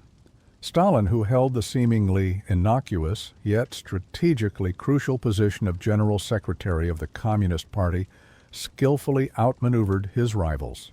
He patiently and meticulously consolidated his power within the party apparatus, systematically building a loyal network of supporters by controlling appointments and information, and gradually marginalizing or eliminating his opponents through political maneuvering, cunning tactics, and ideological accusations. He skillfully played rivals like Grigory Zinoviev and Lev Kamenev against Trotsky, then turned against them, and finally against Nikolai Bukharin, who represented the party's right wing. By 1928, Stalin had effectively become the undisputed and absolute leader of the Soviet Union, having amassed a level of personal power unprecedented in Russian history, effectively turning the dictatorship of the proletariat into a dictatorship over the proletariat. Stalin's defining vision for the Soviet Union was encapsulated in his policy of socialism in one country, a pragmatic departure from Trotsky's more ambitious focus on permanent global revolution. Stalin aimed to transform the agrarian, industrially backward USSR to a modern, formidable industrial and military power in a remarkably short and intense period, arguing that the Soviet Union could build socialism even without global revolution. This audacious ambition led to the implementation of the first five-year plan in 1928, marking the beginning of an era of forced rapid industrialization, often referred to as the Great Break. The primary focus was on heavy industry: coal, steel, electricity generation, machinery, armaments, and infrastructure, with incredibly ambitious, often unrealistic production targets dictated by the state planning agency, Gosplan. Gigantic industrial projects were undertaken with immense national fervor, such as the colossal Magnitogorsk steel complex in the Ural Mountains, modeled on Gary, Indiana, the Dnieper hydroelectric station, Dyna Progress, and the construction of numerous new cities and industrial centers. These projects were built with the backbreaking labor of ordinary workers, driven to their absolute limits, working under extremely harsh conditions, often with meager wages and severe penalties for absenteeism or failure. Increasingly, they relied on the vast and expanding network of forced labor from the Gulag concentration camps, which became an integral part of the Soviet economic system. While industrial output did increase dramatically, transforming the Soviet economic landscape and laying the foundation for its future military strength, it came at an immense and often forgotten human cost, characterized by terrible working conditions, low living standards, and a brutal suppression of any form of dissent or failure to meet targets. Simultaneously with industrialization, Stalin launched the catastrophic collectivization of agriculture in 1929. This radical and violent policy aimed to abolish private land ownership entirely and consolidate millions of individual peasant farms into vast collective farms called kolkhozy, managed by the state, or state farms, sovkhozy. The stated goals were to modernize agriculture through mechanization, increase efficiency, and, crucially, to provide a reliable, state-controlled supply of food and labor for the burgeoning industrial centers, as well as grain for export to finance industrial imports. However, forced collectivization was met with fierce and desperate resistance from the peasantry, particularly from the kulaks, a pejorative and broadly applied term for wealthier peasants, but often used to demonize anyone resisting collectivization regardless of their actual wealth or economic status. Stalin launched a ruthless campaign to liquidate the kulaks as a class, leading to mass arrests, brutal deportations to remote regions of Siberia or the Arctic, and summary executions. Peasants, in a desperate act of defiance, often slaughtered their livestock and burned their crops rather than hand them over to the state or collective farms. This disastrous policy, compounded by unfavorable weather conditions and excessive state grain requisitions, led to widespread and horrific famine, particularly in the years 1930 to 1933. The worst affected region was Ukraine, where the Holodomor, to kill by starvation, claimed an estimated 3.5 to 7 million lives through starvation, often considered a deliberate act of terror and genocide by many historians. Collectivization, despite its catastrophic human cost, ultimately succeeded in breaking the peasantry's independent spirit and asserting total state control over food supplies and agricultural production. But it crippled agricultural output for decades and inflicted unimaginable, lasting suffering on rural society. The pinnacle of Stalin's consolidation of personal power and absolute control was the chilling period known as the Great Purge, 1936-1938, also often referred to as the Great Terror or the Yezhovshchina, after Nikolai Yezhov, the head of the NKVD, the secret police. Driven by Stalin's profound paranoia, his insatiable desire to eliminate any potential opposition, real or imagined, and his systematic consolidation of personal power, this period saw a relentless wave of political repression on an unprecedented scale. It began with highly publicized show trials of prominent old Bolsheviks, including former rivals, like Zinoviev, Kamenev, and later Bukharin, all of whom confessed to fantastical charges of treason, espionage, and conspiracy under duress, torture, or threats against their families. These trials were used to propagate a narrative of internal enemies and justify widespread repression. This was followed by mass arrests, executions, and deportations of party members, military leaders, decimating the Red Army officer corps, including Marshal Tukhachevsky, on the eve of World War II, a decision that would prove gravely costly. Intellectuals, scientists, artists, and countless ordinary citizens. Millions were sent to the gulags, the vast and brutal system of forced labor camps spread across the Soviet Union, where many perished from starvation, overwork, disease, and summary execution. The Great Purge created an atmosphere of pervasive fear, mutual suspicion, and denunciation that permeated every level of Soviet society, ensuring absolute and unquestioning obedience to Stalin and the Communist Party. A massive and insidious cult of personality was meticulously built around Stalin, portraying him as a benevolent, infallible, almost godlike leader, the wise father of the nation, while concealing his brutal actions. In foreign policy, Stalin navigated a complex, dangerous, and often cynical international landscape, constantly seeking to protect Soviet interests and expand its influence, while publicly advocating for collective security against the rising tide of fascism in Europe through the Comintern, Communist International, and diplomatic efforts. He also pursued a pragmatic, self-serving, and often duplicitous approach. This culminated in the shocking Molotov-Ribbentrop Pact, a non-aggression treaty signed with Nazi Germany in August 1939.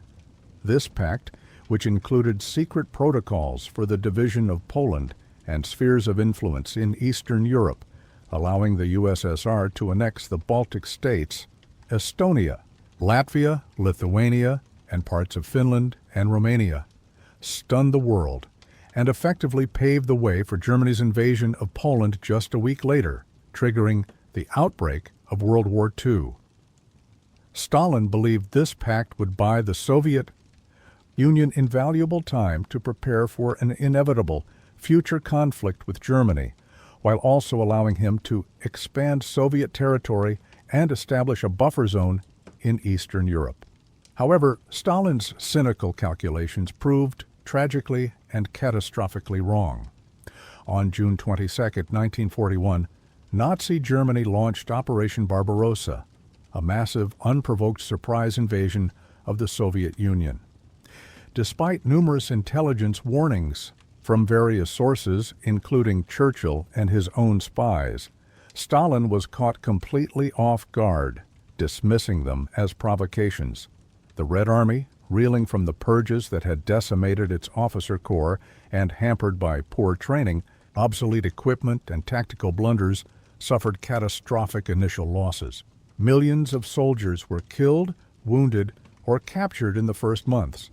The Germans advanced rapidly, pushing deep into Soviet territory, reaching the very outskirts of Moscow in late 1941, and laying siege to Leningrad, St. Petersburg, Itched. Brutal siege that would last for an agonizing 870 days and claim over 1 million civilian lives through starvation, disease, and bombardment. The Soviet Union was fighting for its very survival in what became known in Russia as the Great Patriotic War. The war against Nazi Germany became a titanic struggle of unprecedented scale, brutality, and human cost, transforming the Soviet Union into a unified, defiant force.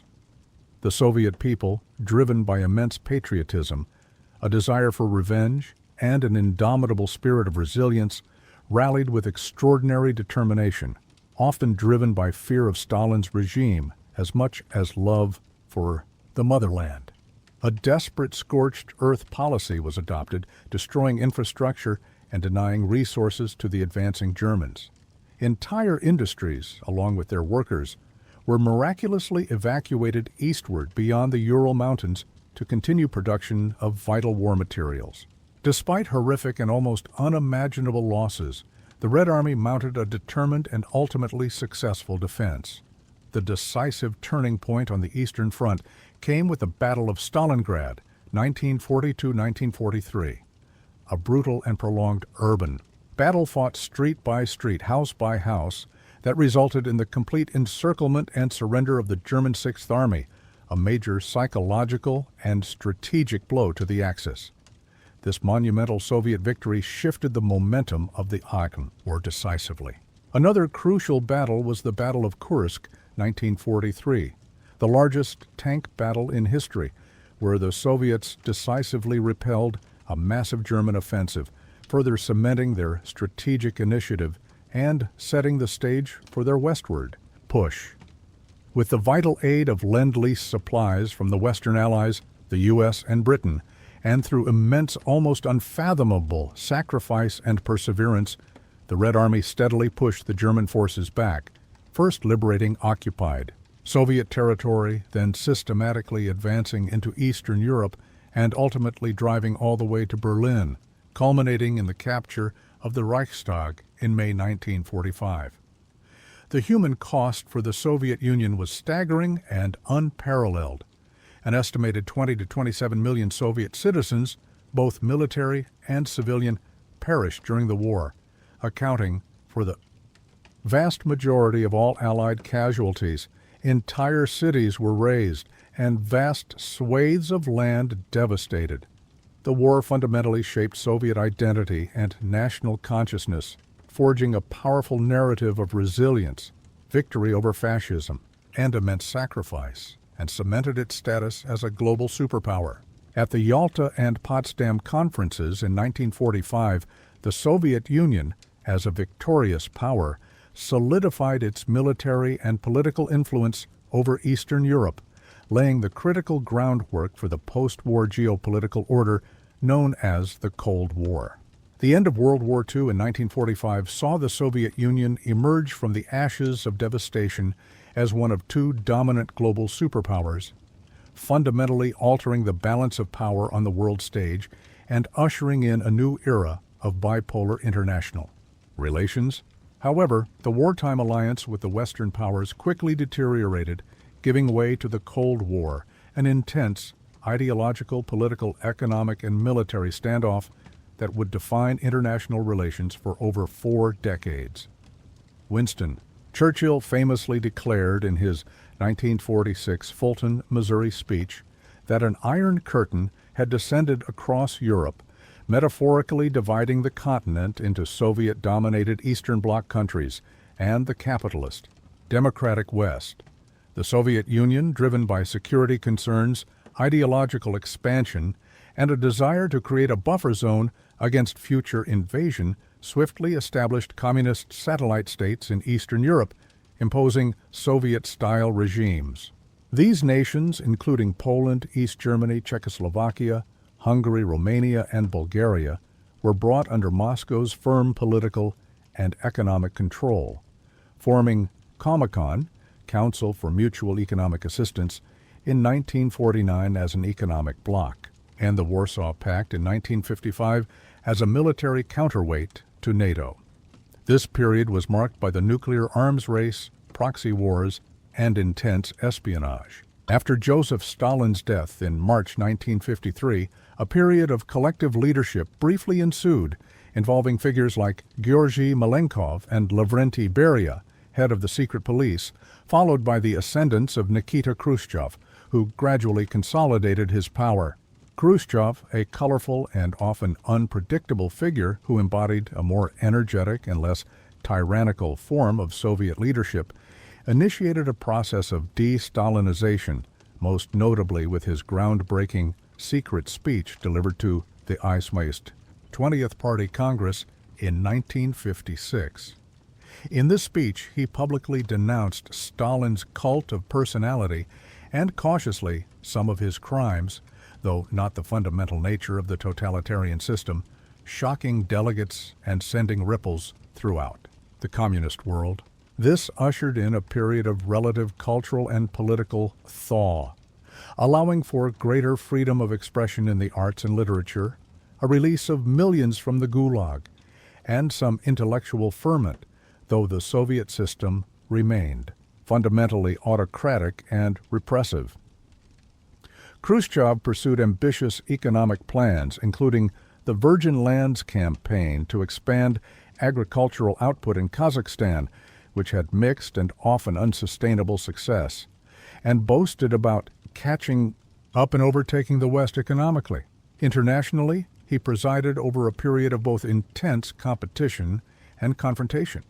He famously launched Sputnik 1, the world's first artificial satellite, in 1957, marking a stunning triumph in the space race and a massive propaganda victory for the USSR, followed by Yuri Gagarin's first human spaceflight in 1961. He was also involved in the perilous Cuban Missile Crisis in October 1962, a tense 13-day standoff with the United States that brought the world to the very brink of nuclear war, ultimately resolved through a combination of brinkmanship and secret diplomacy, removal of Soviet missiles from Cuba in exchange for U.S. promise not to invade Cuba, and removal of U.S. missiles from Turkey. His often erratic and ambitious reforms, coupled with perceived failures in agriculture and foreign policy, like the Berlin Wall construction in 1961, and his sometimes abrasive personality, ultimately led to his ousting in 1964 by more conservative elements within the party leadership. Leonid Brezhnev's leadership, 1964-1982, ushered in a long period, often referred to somewhat euphemistically as the era of stagnation, Zastoy. While there was an immense focus on military buildup, achieving strategic parity with the United States, and a period of détente, easing of Cold War tensions, with the West through arms control treaties like SALT I and II, and cultural exchanges like the 1975 Helsinki Accords on Human Rights, the Soviet economy began its inexorable decline. The centrally planned command economy, which had been effective for forced rapid industrialization in earlier decades, struggled terribly to innovate, adapt to new technologies like computers and microelectronics, and meet the growing consumer demands of its population. Shortages of basic goods became endemic. Technological advancement lagged far behind the West, and agricultural output remained stubbornly low, forcing the USSR to import grain from the West. Corruption became increasingly widespread within the party elite, the nomenklatura further eroding public trust and exacerbating social inequalities. The Soviet Union's assertive foreign policy further strained its resources and damaged its international reputation. Its intervention in Czechoslovakia in 1968 to brutally suppress the Prague Spring, a movement for greater liberalization, demonstrated the Brezhnev Doctrine, the asserted right of the USSR to intervene in any socialist country whose regime was threatened.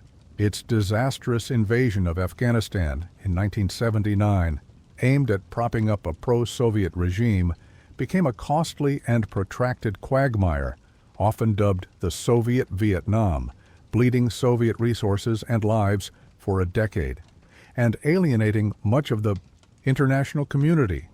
Socially, this era saw increased political dissent, with human rights activists and intellectuals like Andrei Sakharov, a nuclear physicist and Nobel Peace Prize laureate, and Alexander Solzhenitsyn, Nobel laureate for the Gulag Archipelago, facing severe persecution, imprisonment in labor camps, or forced exile. The aging and increasingly infirm leadership of Brezhnev and his immediate successors, Andropov, Chernenko, contributed to a sense of national drift and paralysis. The accumulation of these profound economic, social, and political problems, ignored for too long, became increasingly apparent and critical in the 1980s.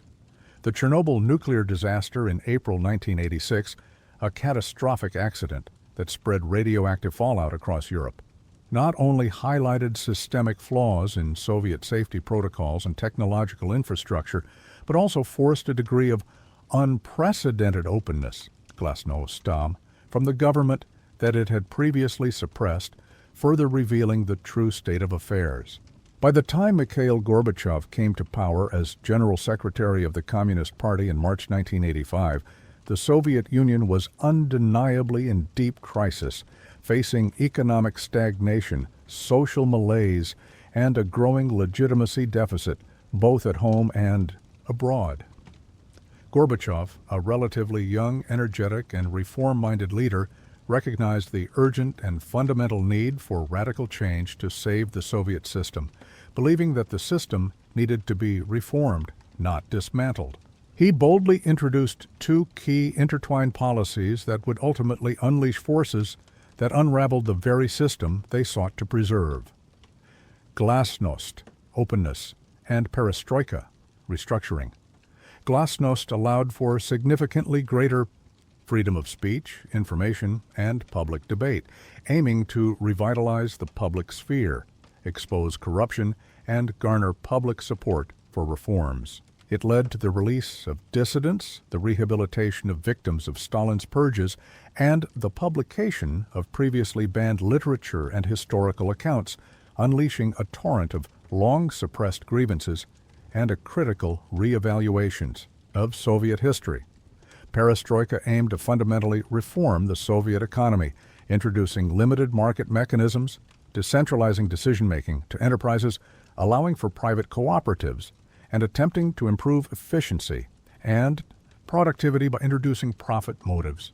Gorbachev also pursued a transformative new thinking in foreign policy, abandoning the Brezhnev doctrine and seeking to improve relations with the West, leading to landmark arms control agreements like the INF Treaty in 1987, and an end to the debilitating Cold War arms race, dramatically reducing international tensions. He withdrew Soviet troops from Afghanistan in 1989, ending a costly and unpopular war. However, Gorbachev's ambitious reforms, implemented slowly, inconsistently, and often without a clear vision of their ultimate destination, unleashed powerful and unforeseen forces that he ultimately could not control. Glasnost, while intended to revitalize the system, instead exposed the full, brutal extent of the Soviet system's failures, its historical crimes, and the deep-seated ethnic and national grievances of its diverse population, leading to widespread disillusionment. Perestroika, meanwhile, failed to revitalize the moribund economy quickly enough, leading to further shortages, increased public frustration, and inflation, worsening living standards for many ordinary citizens who saw little tangible benefit.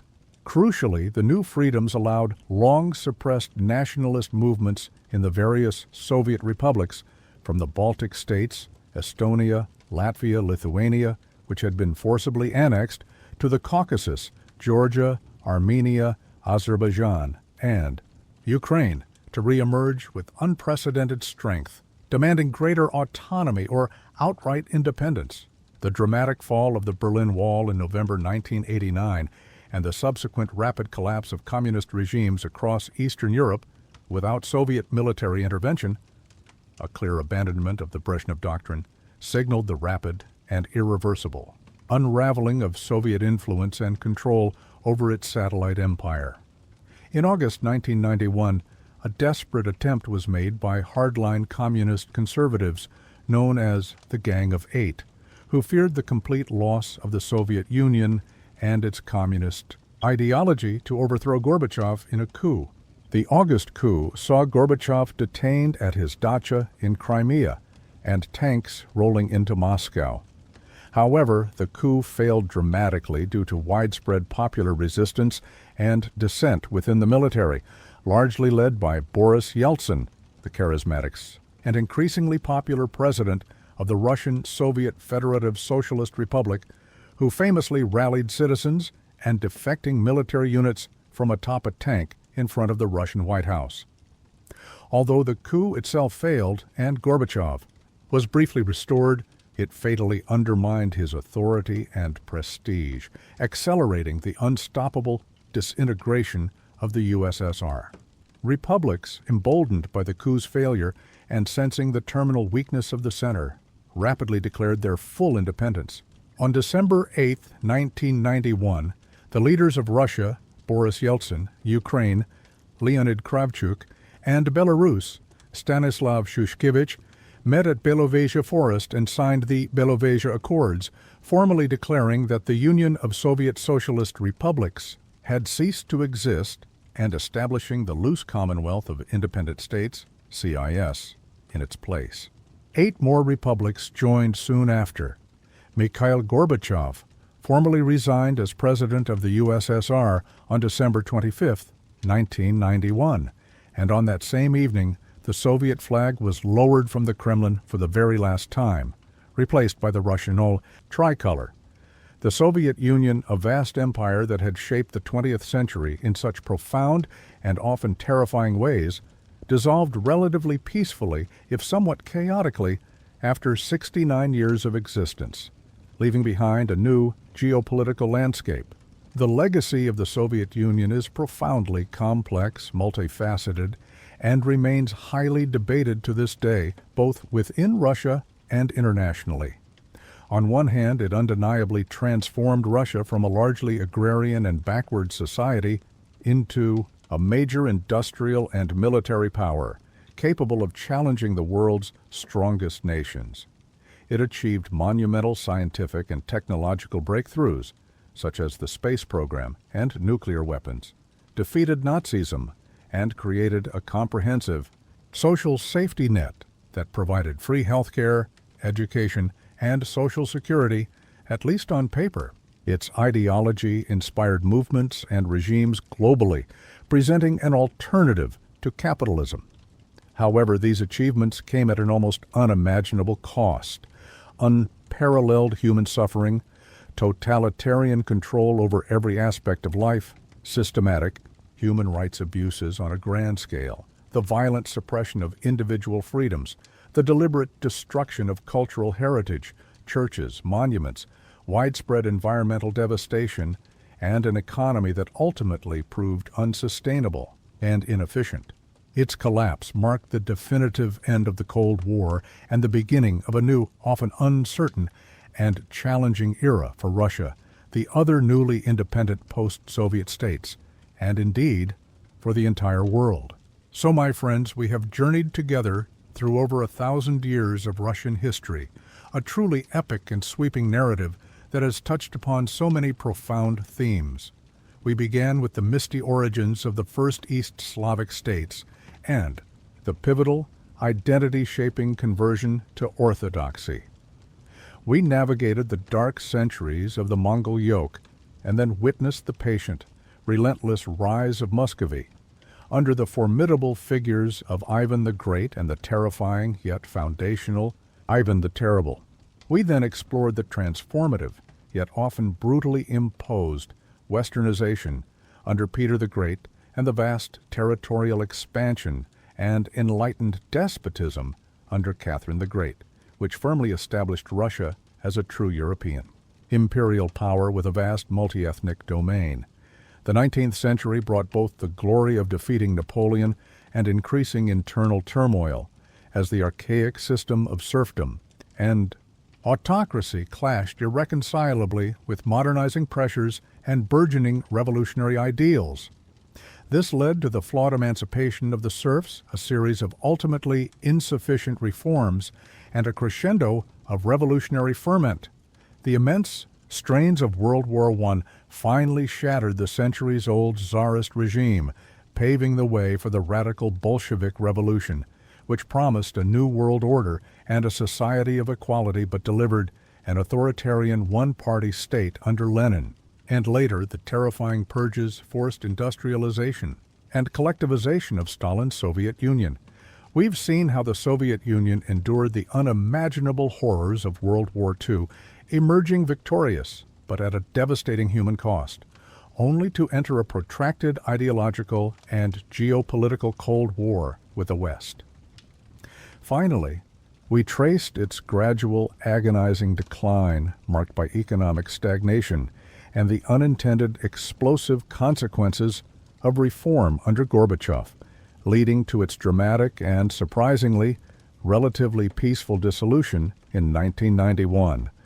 This vast and complex narrative demonstrates a recurring pattern in Russian history: a powerful and persistent drive towards centralization of power, relentless territorial expansion, often driven by a perceived need for security, and a perpetual tension between the urgent need for internal reform and the ingrained impulse towards autocratic control.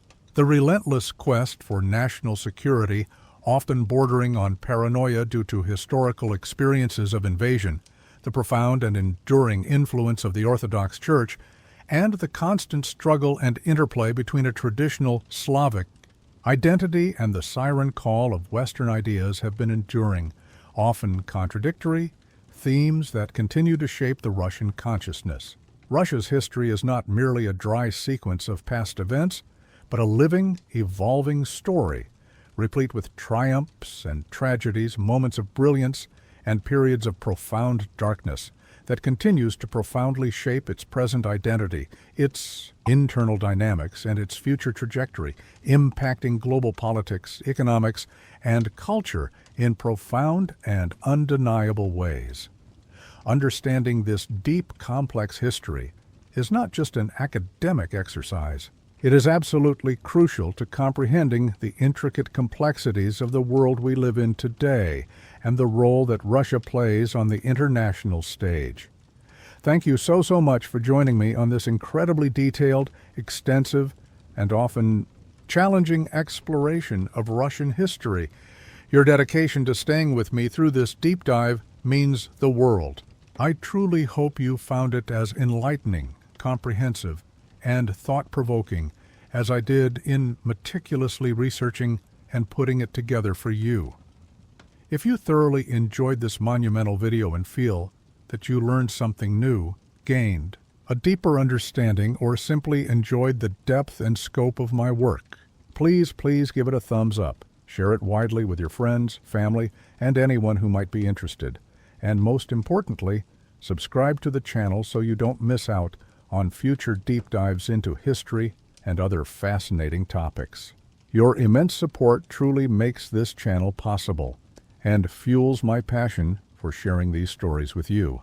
Until next time, take care, keep exploring the past, and stay curious.